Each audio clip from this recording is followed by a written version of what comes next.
Hey guys, Mark Sheridan here from Toomey Schreiber Property Group, CairnsRealEstateAgent.com. Today on Mornings with Mark, we're going to be discussing the latest CairnsWatch report for October 2016, thanks to Herron Todd White.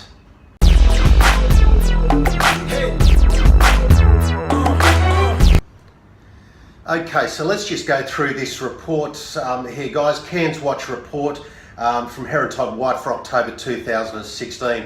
So as we go through the report, we'll start off with the employment in the Cairns region and the unemployment rate in Cairns. So employment slightly up, obviously unemployment slightly down. As of September 2016, approximately 113,000, just over 113,000 employed in the Cairns region, up from 107,000, or just over 107,000 persons employed during August 2016. So certainly good, and subsequently unemployment showing a reduction from 8.1% in August 2016 to 7.9% in September 2016.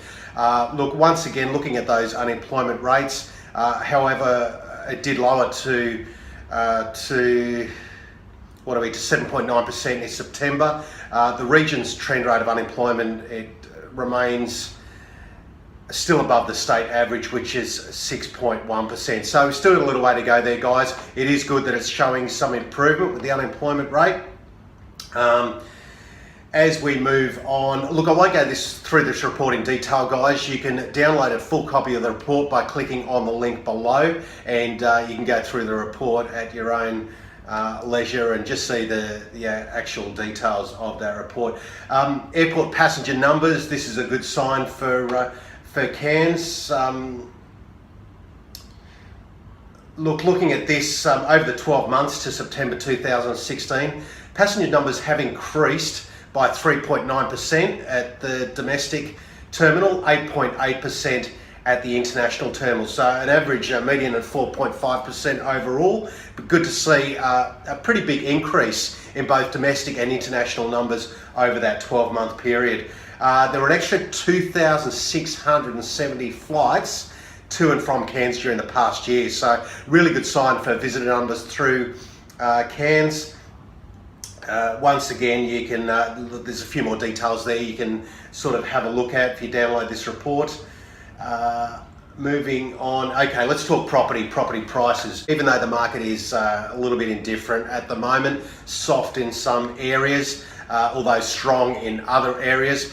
As we've seen, you probably saw a report in the Cairns Post last Sunday, our famous agent here, John Perry, who is basically dominating the upper end of the market at the moment with high-end sales of Tari Place. And look, that upper end of the market, there's been no sales for a number of years, and he's just had, I think there's five or six sales in the last 12 months or since the beginning of the year. So unbelievable, you know, when you look at that high-end market.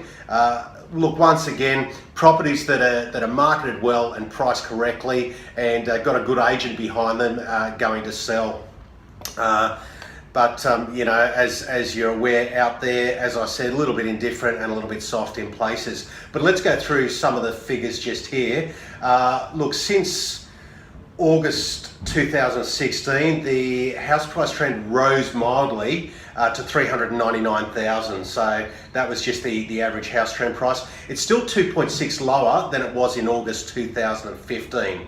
With regards to units and apartments, what we're seeing is the median unit price trend slightly rose to 223,000 in August 2016, to give a 2.3% increase since August 2015. So a slight rise there.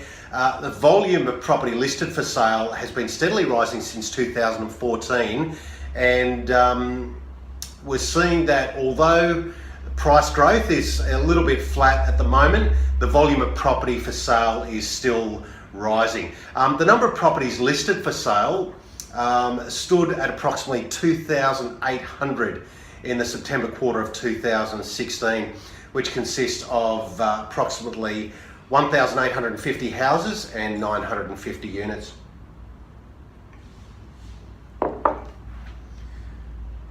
Okay, so moving on to, let's have a look at rental vacancy rates. They've risen slightly over the past 3 months for houses and also units. The latest trend rental vacancy rates for September 2016 stood at 1.8% for houses and 2.4% for units. The vacancy trend overall stood at around 2.1%, which is still really great for the investment market, and we're still seeing that percentage right down. Building approvals, where are we at there? It's got a little bit quiet over the last 12 months, looking at a little bit of a slowdown. Housing approvals in particular are running at very low levels, they report here in this report. Not much different from those experienced at the depth of the market in 2012. So the overall building approvals for August 2016 stood at 41 new houses and units being approved per month, which is around 35% below the level recorded in August 2015. With regards to residential land sales, the land market, that's also cooled over the last 12 months with regards to a reduced demand for new housing construction. The last thing I'll go into here, guys, is looking at the national property clock. Look, over the last 3 to 6 months in 2016, we've been at the rising market point of the property clock, and we are still in the same position. So it basically remains stuck at a little bit of a flat spot there due to a little bit of a softness in the local property market at the moment. But generally overall in Cairns, we're still seeing a lot of positivity out there in the marketplace, guys, and this is going to continue well into 2017. I know we're only weeks away from Christmas and the start of the new year, but look, we're seeing a lot of the developments going ahead now. We're seeing Nova 8 get off the ground, or rather should I say into the ground, with the foundation starting to happen there, and certainly a lot of positivity in the Cairns market here. So once again, you can download a full copy of this report, have a look at it for yourself, and I'm always here to answer any questions.